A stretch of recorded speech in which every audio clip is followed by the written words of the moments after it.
It's so nice to have these sunny days on the calendar, and I am just craving warmth and vibrancy to my skin, more life now that winter is over.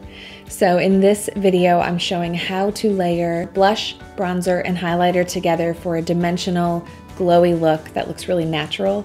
I'm not a big, heavy makeup person, nothing like a strong contour, that's not my jam. So I'm showing you how to look natural and healthy and radiant with these 3 products put in strategic parts of the face. I picked up all of these products at Nordstrom. Some are longtime favorites and others are a little bit newer to me. This is the final look, but I'll be starting in the next clip with only foundation and concealer on my face. So whenever I'm applying bronzer, blush, and highlighter, I always like to start with bronzer to sort of warm up the face and see where I am with that before I put on too much color in the blush or too much highlight. So that bronzer kind of gives that first warmth, and then I can adjust the other 2 afterwards. When you're applying bronzer, you always want to have a light hand. Don't press the brush too hard into your skin. 1, it could mess up your base, and 2, it could look really streaky and splotchy. So have a light hand, just dust the brush on your face and only pick up a little bit of product. You can always add more, but trying to take away bronzer can lead to like a really muddy, uneven result. So start light and then add more if you need it. So you can see how just the bronzer, lightly placed on mostly the exterior part of my face, warmed everything up.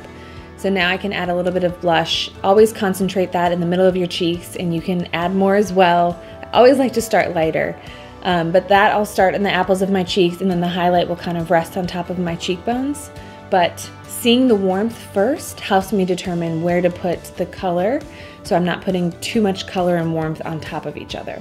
One of my favorite blushes is NARS Impassioned. It is a very delicate pink. When I'm wearing a bright color, I always like to choose a blush that's kind of more neutral, a little bit softer in tone, because I have a bright color right next to my face with my top, or if I'm wearing a bright lipstick, a shade like this is really easy to wear and you're not gonna feel like clown-like you have too much color on your face. See how natural that color is? It should just look like your own blush color, like if you were embarrassed and your face got flushed a little bit. That's the color you want for the most natural looking blush. So next up is highlighter, and highlighter can be one of those products that is really overdone and looks a little crazy, or really intimidating and people may be afraid to use it because they don't know what to do with it. I'm not a big highlight person, but anytime that I put it on my face, people will comment on how natural and healthy and glowy my skin looks, and I know that it's just the highlighter that they're seeing. But it does give your face nice dimension, and especially if you've taken the time to put some bronzer on to add warmth and a little bit of darkness, the highlighter balances that out really nicely. So to look kind of fresh and bright and glowy for spring, putting a little highlighter on the tops of your cheekbones, the inner part of your eye, like right at this inner corner here, tiny bit on your forehead and a little bit on the Cupid's bow will, when the sun hits you, make you look like you're glowing from within, and you don't have to use a lot. A little bit of product on those strategic areas makes a big impact.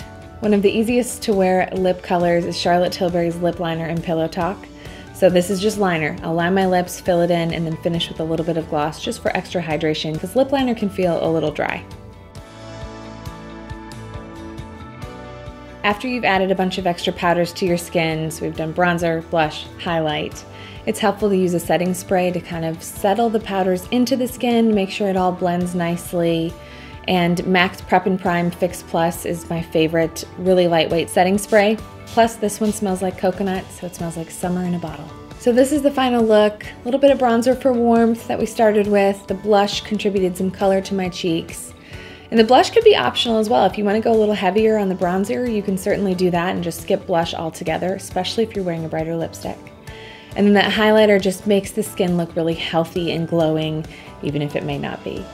So end of summer, you have different things that you're trying to communicate with your makeup, but the beginning of summer, I feel like the highlighter and the bronzer is good to add warmth coming out of the dreary, dark days of winter.